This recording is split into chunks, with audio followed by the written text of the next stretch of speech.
Delta FM, Municipal 2020. parole de candidat. Bonjour à tous, bonjour, vous êtes en direct sur Delta FM. Rendez-vous quotidien sur les élections municipales qui approchent à grands pas. Et on va parler de Saint-Omer. On est avec François Decoster. Monsieur Decoster, bonjour. Bonjour. Maire sortant et candidat. Et évidemment avec Natacha Delmotte de la rédaction de Delta FM. Natacha, bonjour. Bonjour. Delta FM, Municipal 2020. Parole de candidat. François Decoster, vous briguez un deuxième mandat. Alors avec vous pendant une demi-heure, 2 fois un quart d'heure, on fera une petite pause. On va évoquer votre bilan, on va évoquer votre programme, on va évoquer votre liste. Et moi, ma première question, c'est, j'évoque votre engagement, votre engouement. C'était une évidence de briguer un deuxième mandat, d'y retourner ? Vous savez, au début du mandat, en 2014, on s'est fixé collectivement une règle. C'est de mettre en œuvre le programme pour lequel on a été élu en 2014. Et donc de consacrer véritablement ces 6 années au service des Audomaroises et des Audomarois avec un programme que nous avons mis en œuvre. On a évalué d'ailleurs chaque année la mise en œuvre de ce programme et de se poser finalement la question de l'après-mandat 2014-2020 le plus tard possible. On a évidemment, à partir de novembre, décembre, été, comme on l'a fait tout au long du mandat, été en porte-à-porte, interroger les Audomaroises, les Audomarois sur la manière dont ils avaient perçu ce mandat et en même temps quels étaient les messages qu'ils avaient envie de pouvoir faire passer à l'équipe municipale sortante. Et c'est vrai qu'en novembre, en décembre, on a eu tellement d'encouragement pour prolonger finalement l'action initiée en 2014 que progressivement, c'est devenu peut-être une évidence, mais en tout cas, je ne voulais pas qu'on puisse passer peut-être 3 mois, 4 mois, 5 mois à faire avant tout une campagne, à parler de l'avenir, parce qu'il y a encore des grandes décisions qu'il a fallu prendre tout dernièrement. On a préparé le budget 2020, on a eu des inaugurations, et donc je souhaitais, et je l'avais dit, respecter la parole de 2014. Natacha ? Un petit mot peut-être sur le bilan du mandat. Vous considérez du coup que vous avez rempli vos engagements ? Alors on a repris tout simplement les 150 mesures que nous avions annoncées en 2014, comme on l'a fait tout au long du mandat. Et si vous venez dans mon bureau en mairie, vous verriez que ces 150 mesures, elles sont affichées toujours à l'un des murs de mon bureau, parce que ça nous a guidés. Ça nous a guidés et on a fait une évaluation tout à fait directe, franche, et c'est 85% de réalisation par rapport à ce mandat, par rapport à ce qui a été proposé au début du mandat. Qu'est-ce qui a été plus dur justement à réaliser dans ce mandat ? C'est vrai que quand on fait un petit bilan, on ne peut pas tout détailler. La ville de Saint-Omer a changé. Bon, c'est une évidence, l'urbanisme a évolué. Alors il y en a qui aiment, il y en a qui n'aiment pas, mais bon, le fait est qu'il y a eu du changement, de la rénovation des places, la station, enfin ça change l'image de la ville. Alors il y a plusieurs choses. Il y a d'abord évidemment ce que l'on voit, c'est-à-dire évidemment une ville qui s'est embellie, qui s'est transformée, qui a enfin mené des vraies actions sur l'espace public, qui a fait de la rénovation, qui a protégé son patrimoine. Et puis il y a ce qui se voit moins, mais qui est aussi important, c'est de vraiment aller à la racine de ce qui était en train de se passer sur la ville de Saint-Omer. C'était un déclin, et ce déclin, malheureusement, on le voit dans beaucoup de villes moyennes en France. C'est par exemple la question de l'habitat. Ça se voit moins quand on est dans la rue. Mais quand aujourd'hui, on sait qu'au bout de 5 ans de mise en place des inspecteurs de salubrité, finalement, c'est 355 procédures qui ont été mises en œuvre. Ça veut dire que derrière... Oui, parce que vous aviez fait une opération de recherche pour les bâtiments délabrés ou les habitations fermées ou les devantures qui sont délabrées, etc. Il y a eu tout un travail de recherche. Non, c'est pas ça. C'est que il y a dans notre ville eu une transformation à partir des années 50, 60, 70, où on a eu beaucoup de population qui a quitté la ville-centre. Ça, on l'a vu dans beaucoup de villes-centres. Par contre, il fallait mettre en place une politique du logement et de l'habitat qui soit véritablement adaptée à cette situation-là. On a des grandes maisons qui ont été divisées de manière très brutale par quelquefois des honnêtes gens, mais aussi malheureusement trop souvent des marchands de sommeil, et donc qui ont laissé finalement se délabrer progressivement les logements qui ont été ainsi créés et qui n'offrent pas les conditions de logement que nous souhaitons pour les Audomaroises et les Audomarois. Et donc la création d'un corps d'inspecteurs de la salubrité, c'est 355 procédures qui ont permis de dire à des propriétaires parfois très éloignés de la ville de Saint-Omer, il faut vous mettre en règle par rapport aux normes minimales de confort, de sécurité et de salubrité. C'est beaucoup d'Audomaroises et d'Audomarois qui étaient finalement sans défense vis-à-vis de propriétaires, et on a remis du confort et tout simplement ce qui est normal dans une ville comme la ville de Saint-Omer. Ça ne se voit pas nécessairement, mais c'est un travail en profondeur, parce que si on ne travaillait pas de manière très différente pendant ces 6 années qui viennent de s'écouler sur les questions de logement et d'habitat, c'est tout le reste qui suit. C'est-à-dire que comment on peut dire que le commerce de proximité va trouver une nouvelle dynamique si on a véritablement une population en décroissance. Ça n'est pas possible. Quand on sait que dans les années 60, il y avait 22 000 habitants à Saint-Omer et que sous le mandat précédent, on était en train de tomber à 13 000 habitants. La première clientèle des commerçants, ce sont les voisins, ce sont les habitants de la ville. Et donc, il fallait absolument repartir à la reconquête démographique de Saint-Omer. On a gagné à peu près 800 habitants pendant ce mandat, c'est-à-dire en permettant à chacun de trouver le logement adapté à ses besoins, c'est-à-dire pour les célibataires, c'est-à-dire pour les familles monoparentales, c'est-à-dire aussi pour des familles qui ont 2 ou 3 enfants. Dans ces 800 nouveaux Audomarois, vous savez plus ou moins quelle catégorie d'âge ? Alors, moi, vous savez, je reçois les nouveaux arrivants tous les 2 mois à peu près. J'ai mis fin à des pratiques d'un ancien temps où les maires qui m'ont succédé voyaient finalement les nouveaux arrivants une fois par an dans une grande cérémonie où finalement seul le maire parlait, les nouveaux arrivants n'avaient qu'à écouter. Et moi, je ne suis pas du tout le maire de ces grandes cérémonies. Je suis véritablement dans un autre rapport, et les nouveaux arrivants, je les reçois à peu près tous les 2 mois. On prend le temps autour d'un petit déjeuner. Ça dure 2 heures et ça me permet de répondre à votre question. Voilà. Ça me permet de vous dire qu'on a à la fois des Audomaroises et des Audomarois qui ont habité à Saint-Omer il y a peut-être 30 ou 40 ans, qui sont partis habiter à l'extérieur de Saint-Omer parce qu'ils ont préféré un moment finalement saisir l'opportunité d'un modèle économique de la construction neuve qui faisait que c'était meilleur marché finalement de construire une maison neuve que de rénover un patrimoine ancien. C'est-à-dire c'est un modèle que la puissance publique ne peut pas accepter. C'est de la consommation foncière, ça veut dire c'est de l'étalement urbain, ce sont des pouvoirs d'achat qui sont en risque dans le temps. On l'a vu l'année dernière avec le mouvement des Gilets jaunes. Finalement, lorsque tous les jours vous avez 4 allers-retours à faire avec 10 ou 15 kilomètres et que le prix de l'essence monte brutalement, naturellement, ça vient créer des problèmes de pouvoir d'achat. C'est tout ça qu'il fallait revoir. Donc ça, c'est la première catégorie parce que finalement, ce sont des Audomaroises et des Audomarois. On a beaucoup de choses à évoquer. Mais je réponds à vos questions. Parlez-moi, posez-moi des questions courtes et je vous ferai des réponses courtes. Mais là, c'est vraiment des politiques qui sont pensées et qui sont déclinées. La deuxième chose, c'est ce qu'on voit dans finalement des plus jeunes générations.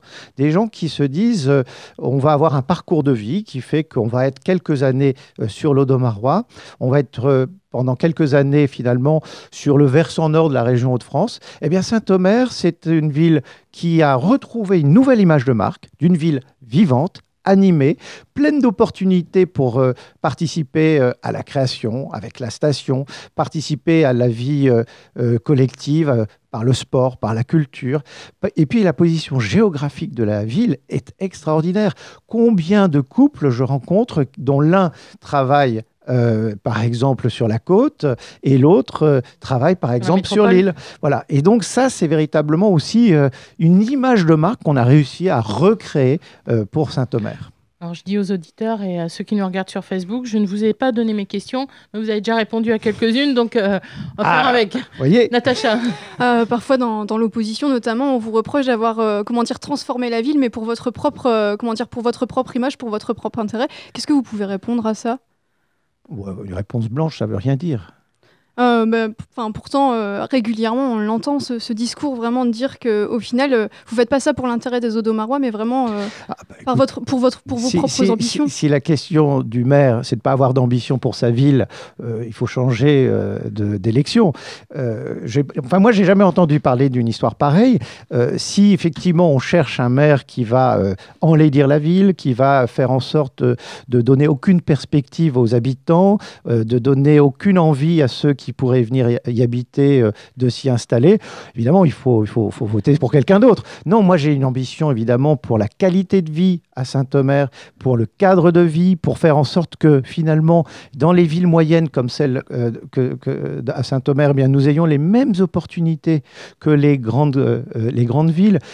C'est toute une série de questions qui se posent évidemment dans d'autres territoires. Et ici, on y a répondu avec fermeté et avec conviction. Est-ce que justement, il nous reste 4 minutes avant de faire une première pause, rapidement, aujourd'hui, est-ce que la ville de Saint-Omer, plus largement au cœur de l'Audomarois, a changé son image et est vue autrement? Évidemment, vous n'allez pas me dire non, mais est vu autrement entre la métropole, mais entre la métropole et la côte, elle a trouvé sa place. Regardez, là, dernièrement, c'est plus un lieu de passage, on va dire. On a fait, il n'y a pas très très longtemps, le relevé des différents territoires de la région Hauts-de-France qui ont gagné en population. L'Audomarois est le territoire qui a le plus gagné finalement ces dernières années. Et dans ce territoire, la ville-centre, c'est la commune qui a le plus gagné. Et si vous voulez, c'est là véritablement où il y a un alignement. Ce qui est bon pour la ville-centre est bon pour l'agglomération. Et donc, on a véritablement besoin de continuer ce travail qu'on a initié en 2014. C'est fini les chicayas observés pendant les anciens mandats où on avait finalement les maires d'une ville qui ne supportaient pas les maires d'une autre ville, où les gens qui étaient même du même parti politique n'arrivaient pas à s'entendre. Et finalement, c'était quoi? C'était une absence d'action volontariste menée par les collectivités du territoire, que ce soit la commune ou l'agglomération. C'est fini. Moi, ça ne m'intéresse pas, cette façon de faire de la politique. Alors, justement, la façon de faire de la politique. Vous avez présenté votre liste renouvelée, près de moitié, c'est ça? Ouais. Moyenne d'âge assez jeune, 47 ans, si on regarde quand même des 47 listes. Ans, si on compte les 35. Et vous savez que j'ai saisi cette opportunité offerte par la loi d'avoir 2 candidats complémentaires, 34 et 35. Et si on regarde les 33, c'est 45 ans la moyenne d'âge. C'est une volonté d'avoir rajeuni ou tout du moins changé une partie de cette équipe, de l'avoir renouvelée de moitié? Ma volonté, c'était de permettre d'accueillir finalement des profils très complémentaires les uns des autres. Sur la liste, il y a des gens finalement de toutes les générations, il y a des gens de tous les quartiers et surtout, il y a des gens de tous les parcours de vie. Et ce qui m'intéresse beaucoup, c'est d'avoir permis aussi à des gens qui peut-être ne croyaient pas ou ne croyaient plus dans la politique de venir dans une équipe où ils vont véritablement leur place, ils vont pouvoir prendre des responsabilités. Ils ne sont pas passés par des partis politiques. Les nouveaux venus, c'est vraiment des démarches individuelles qui se sont reconnus finalement dans la manière de faire avancer cette ville depuis 6 ans et qui ont dit si on peut y contribuer, s'il y a une place pour nous dans l'équipe, moi je suis disponible. Et donc, fur et à mesure, la liste est constituée comme ça. Je suis évidemment obligée, c'est normal de vous poser cette question. Elle a une identité politique, votre liste? Alors, oui, bien sûr. J'ai oublié de le dire en ouverture, mais vous êtes le directeur de cabinet auprès du secrétaire d'État aux affaires européennes. Je lis ma fiche pour ne pas me tromper. Vous avez une activité auprès du gouvernement. Professionnel, voilà. J'ai repris un boulot. Voilà. Je suis un élu qui bosse. Auprès du gouvernement. Ça devient, quelquefois c'est rare, mais en même temps, je pense que les gens, ils ont envie d'avoir des élus dans la vraie vie. Et moi, j'ai dit au mois d'août dernier, je veux avoir à la fois une vie d'élu, mais aussi une vie professionnelle. Cette vie professionnelle, vous l'avez aux côtés du gouvernement, dans le gouvernement. Je ne suis pas membre du gouvernement, non. Dans le gouvernement. Non, je suis pas directeur de cabinet. Je ne vais pas le refaire, mais bon, bref, tout ça pour vous dire que, évidemment, on entend François de Coster, il est Macron. Alors, François de Coster, il est Macron, il n'est pas Macron. Il est Audomarois. Il y a les Républicains qui ont voulu me donner leur soutien. Après, moi, je n'ai sollicité aucun soutien de parti politique. Voilà. Et il y a des gens, et les gens dont je vous parle, mes colistiers, sont des gens qui viennent pas avec une étiquette politique. Ils viennent avec la même ambition pour la ville de Saint-Omer, avec un projet qu'on va porter puis décliner ensemble. C'est Saint-Omer qui rassemble. Et donc, tout naturellement, cette liste, elle s'appelle Continuons ensemble. Eh ben, on va continuer dans 5 minutes après une petite pause. Et justement, votre projet, on va voir un petit peu le programme pour ces 6 prochaines années. À tout de suite. Parole de candidat à retrouver aussi en replay et en vidéo sur deltafm.fr et Facebook. Delta FM, Municipal 2020. parole de candidat. Dernière partie de notre rendez-vous avec les élections municipales à Saint-Omer, toujours avec François Decoster et Natacha Delmotte de la rédaction de Delta FM. François Decoster, parole de candidat, deuxième partie, on va parler programme. Delta FM, municipal 2020. Parole de candidat. François Decoster, avant la pause, on a parlé de cette liste que vous avez recomposée de moitié avec des profils différents, avec des gens jeunes. Ça a été, avant de parler justement de votre programme, c'est facile de convaincre aujourd'hui une population, voire même la jeunesse, de s'engager en politique? Ah, c'est pas moi qui ai eu à convaincre. Ou alors, c'est parce que la manière dont on a géré finalement l'engagement municipal depuis 2014 a plu. J'ai eu beaucoup de propositions de candidature. La magie, quelque part, c'est que parmi l'équipe sortante, il y a eu aussi pas mal de collègues qui m'ont dit, écoute, on est prêt à repartir, mais si on peut servir différemment la ville, on est prêt aussi à le faire. Et donc, il y a eu une construction de liste qui s'est faite progressivement. Je n'ai pas eu à convaincre, mais plutôt à pouvoir parler, m'entretenir avec ceux qui avaient envie de venir du 109, ça permet d'avoir des projets nouveaux, justement? Si vous voulez, ça correspond bien à ce que j'ai mis en avant comme méthode depuis 2014, c'est l'intelligence collective. Pour faire véritablement confiance à un collectif, il faut de la diversité. Si on se ressemble tous dans une équipe, à ce moment-là, on ne reflètera pas la ville. Moi, je dis toujours, je suis un Audomarois comme les autres. C'est simplement que j'essaye de passer quelques années au service de la ville, de ma ville. Je m'y sens bien. Et donc, nous avons tous des profils qui se complètent finalement les uns les autres. Moi, je suis très content, par exemple, qu'on ait eu beaucoup de jeunes qui aient osé faire cette démarche, puisque notre liste va de 22 à 82 ans. Et il y a beaucoup de jeunes pour lesquels c'est la première fois. Et ils seront élus si nous gagnons le 15 mars, parce qu'ils ne sont pas dans les dernières places de notre liste.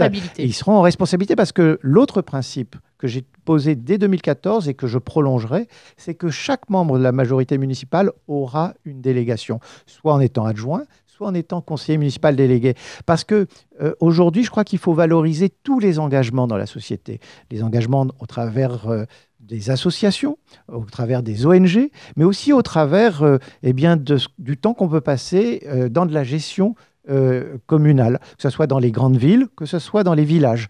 Et donc, je pense qu'il faut que ceux qui donnent du temps soient reconnus et aient la possibilité de contribuer réellement. Et c'est ça ce que j'appelle l'intelligence collective. C'est aussi un devoir dans la manière dont on gère ensemble notre équipe. Natacha. On va parler de votre programme désormais. Vous l'avez construit en 4 axes. Comment vous l'avez construit déjà ? Un petit peu la méthode qui est celle que je suis depuis 2014, c'est de le faire avec les Audomarois.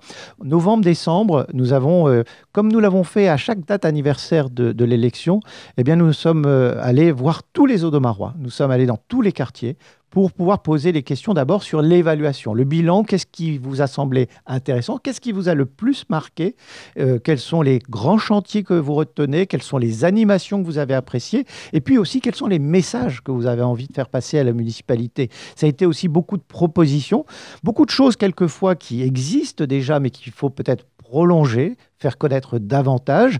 Et puis, au total, on a 400 contributions, donc c'est pas rien sur 8800 électeurs inscrits. 400 contributions par foyer. Des fois, je me suis retrouvé à discuter jusqu'à 1 heure dans une famille de 4-5 personnes. Donc, c'est plus que 400 personnes. C'est le double, triple. Et donc, à la fin, ça nous a permis d'avoir 4 axes. Alors, pas 4 axes thématiques. On est toujours... Moi, vous savez, j'ai horreur de la routine, j'ai horreur des habitudes. Donc, c'est pas le programme pour la culture, le programme pour la voirie, le programme pour les sports. C'est plutôt 4 axes qui sont autant de méthode. Et la méthode, c'est d'abord d'avoir une ville plus participative. Moi, je suis très attaché à cela et je pense que ce qu'on a connu dans les dernières années, c'est justement un véritable encouragement aussi à aller vers plus de participation de la part des citoyens. Et donc, ça se décline comment dans votre programme? Ça se décline, parce que le temps passe. Ça se décline, par exemple, sur les questions de transition écologique et solidaire. Aujourd'hui, je pense qu'il faut véritablement avoir chaque année une conférence qui nous permet de dire que le changement climatique a des conséquences sur notre territoire, lesquelles prendre le temps de voir ensemble quels sont les impacts, qu'on sache exactement s'ils sont liés à tel ou tel aspect du changement climatique, et puis ensuite les solutions que nous pouvons à l'échelle de notre territoire mettre en œuvre. Parce que décider une politique publique ensemble, c'est s'assurer en partie de son succès. Parce qu'ensuite, dans la mise en œuvre, eh bien, tout le monde y sera. Je veux créer également un conseil des associations en matière de transition écologique et solidaire. Je veux aussi, par exemple, que nous ayons chaque année un forum citoyen ouvert à l'ensemble des habitants de la ville pour qu'on puisse échanger sur l'évaluation de la mise en œuvre de l'action municipale pendant l'année écoulée. Donc c'est pouvoir véritablement faire en sorte que chacun ait la possibilité de prendre ses responsabilités. Vous savez que j'ai mis en place des conseils de quartier. Conseils de quartier, c'est la première fois que dans la ville de Saint-Omer, nous avons 7 conseils de quartier. Jusqu'à maintenant, ils étaient présidés par un membre du conseil municipal. À partir de cette année et du renouvellement qui s'opérera dans les mois qui viennent, eh bien, je souhaite que les conseils de quartier soient présidés par un habitant du quartier. Et on va inverser la présidence et le vice-président. Le vice-président, ce sera un membre du conseil municipal. Voilà, parce que je souhaite que les budgets participatifs soient aussi des moments où chacun s'interroge sur la dépense publique. Ça crée de la solidarité. Ça aussi, c'est une thématique que vous voulez développer davantage. Ça crée du lien social. Ça rend l'isolement, ça... Moi, vous savez, j'ai dit très tôt, une chose qui me marque dans les villes, c'est l'impression de connaître tout le monde et finalement le risque de s'isoler. Je crée par exemple aussi un dispositif de voisins accueillants. Ça n'a l'air de rien, mais je m'en suis tout simplement, vous arrivez à Saint-Omer, et que je vous le disais tout à l'heure, j'ai beaucoup reçu les nouveaux arrivants, ils me disent c'est une ville formidable, c'est une ville de plus en plus belle, on sent la dynamique, il y a des animations tout le temps, pratiquement tous les week-ends, il y a une animation, on adore, mais par contre, on ne connaît pas forcément le voisin. Parce que tout simplement, on est dans une ville et que dans un village, vous avez peut-être plus le réflexe. Eh bien, il y a beaucoup d'Audomarois qui sont prêts à dire « moi, je suis volontaire ». S'il y a une question pour essayer d'informer, pour donner un petit renseignement, eh bien, ma porte est ouverte à mon voisinage et je suis voisin accueillant.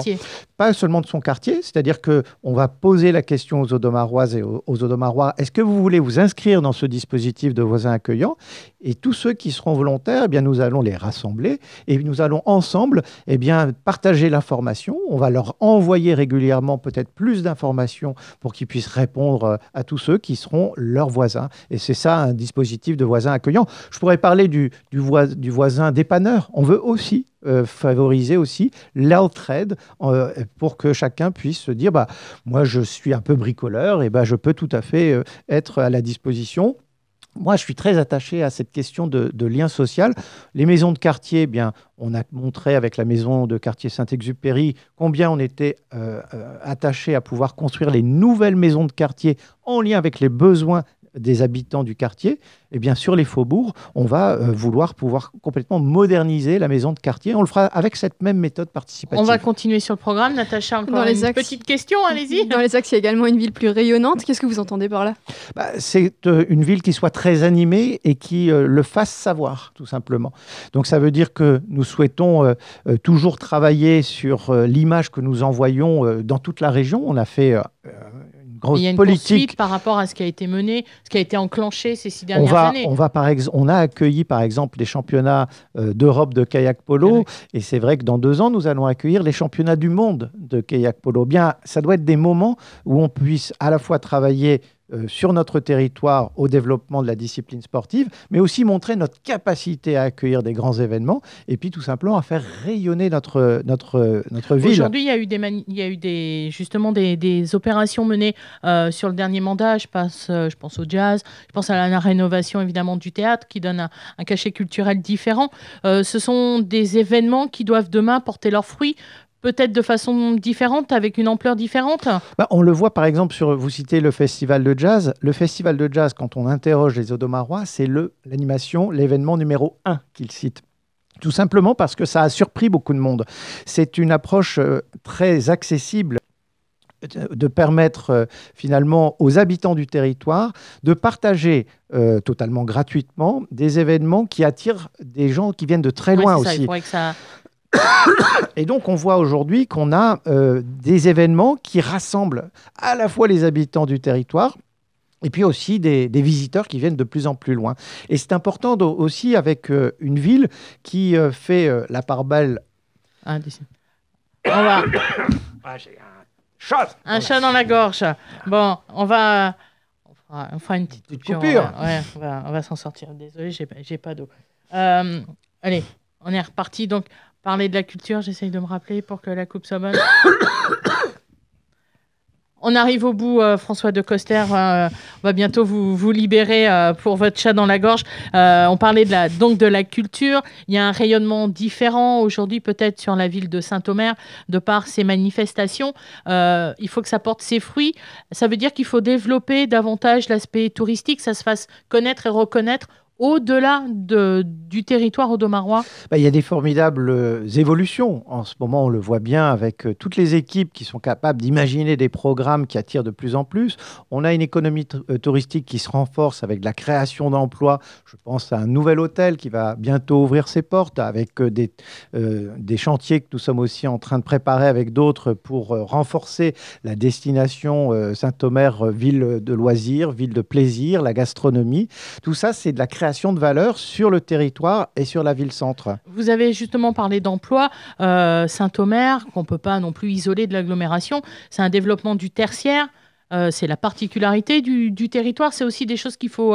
Non, la particularité du territoire, c'est plutôt au contraire d'être un territoire très industriel. On a le double du ratio national. On est à 32-33% d'emplois dans l'industrie. C'est pour ça que moi, je suis l'élu. Quel genre d'industrie, justement? Quand je parlais de tertiaire, il y a le numérique, il y a toutes ces choses-là à développer. Non. On est véritablement un territoire qui est industriel par... évidemment le numéro 1 mondial des arts de la table, avec également une filière papier-carton qu'on a sauvé aussi, c'est le dossier Arjowiggins notamment, mais c'est aussi ce qu'on fait avec Pont-d'Ardennes pour pouvoir améliorer la compétitivité de cette entreprise avec le projet Vapeur à partir de Flamoval. C'est aussi l'industrie agroalimentaire qui s'est fortement développée avec la brasserie, avec les serres de Hauts-de-France notamment. Et donc, on a un emploi industriel qui est très important. Moi, hier, j'étais avec le directeur général de Business France, qui est l'opérateur national en matière de commerce extérieur, parce que j'ai demandé aux équipes de Business France de venir faire la cartographie de notre force et de nos faiblesses sur notre territoire pour renforcer encore notre capacité à exporter, pour aller chercher des marges supplémentaires de valeur ajoutée, pour que notre industrie elle soit capable de pouvoir maintenir et de développer l'emploi. C'est ce qu'on fait avec la station. Avec la station, c'est un véritable noyau de créativité, d'innovation, et là, le territoire dans ses différentes composantes, l'industrie, mais le tertiaire, et je le souhaite aussi, l'agriculture, doit être relié aussi à ce que nous faisons en matière de transformation digitale. C'est la raison pour laquelle nous sommes candidats aussi pour un campus des métiers et des qualifications industrie et numérique. Et nous serons probablement le seul campus des métiers à avoir cette appellation-là, parce qu'ici, on crée quelque chose qui n'existe pas ailleurs. Natacha, dernière thématique qu'on voulait éventuellement développer. Il me semble que c'était la ville épanouissante. Par quoi ça va se traduire? Je veux simplement qu'on puisse réaffirmer qu'à Saint-Omer, on a une opportunité, on a peut-être même davantage d'opportunités pour avoir une vie épanouissante. Ça veut dire un plan école, par exemple, qui doit aussi tenir compte un plan école, c'est-à-dire un plan école. Un plan école, pardon. Ça veut dire que, par exemple, je souhaite on ait la possibilité d'inscrire la transition écologique dans la manière dont on travaille sur le bâtimentaire dans nos écoles, avec notamment des propositions en matière d'aménagement des cours d'école, pour qu'on puisse s'inspirer des études européennes qu'on a menées sur le quartier de la Gare, pour faire en sorte qu'on ait la nature qui nous permette aussi d'avoir des zones d'apaisement aussi du climat. Donc c'est aussi un travail que je veux faire. Ça veut dire par exemple que je souhaite véritablement continuer le travail qu'on a mené avec les parents d'élèves, et on va créer d'ailleurs des cafés de parents pour pouvoir travailler plus collectivement aussi sur l'école que nous souhaitons pour nos enfants, avec véritablement un aspect clé pour moi qui est la question de l'éducation à l'alimentation.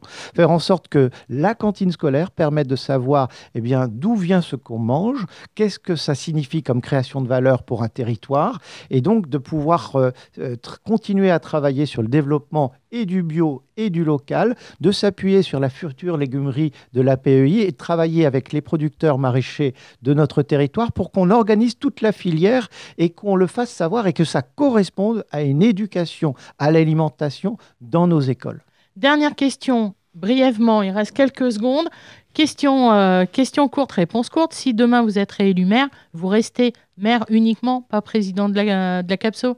Moi, je me présente pour être maire et je trouve que Patrick Bédag, qui a pris ma succession, fait un très bon travail. Par contre, je suis très attaché à l'agglomération et je suis prêt, s'il y a un problème, à prendre toutes mes responsabilités et de faire en sorte que la communauté d'agglomération du Pays de Saint-Omer continue sa dynamique. On se donne rendez-vous le 15 mars pour le premier tour. Merci François Decoster d'avoir accepté notre invitation. Merci à vous. Parole de candidat à retrouver aussi en replay et en vidéo sur deltafm.fr et Facebook.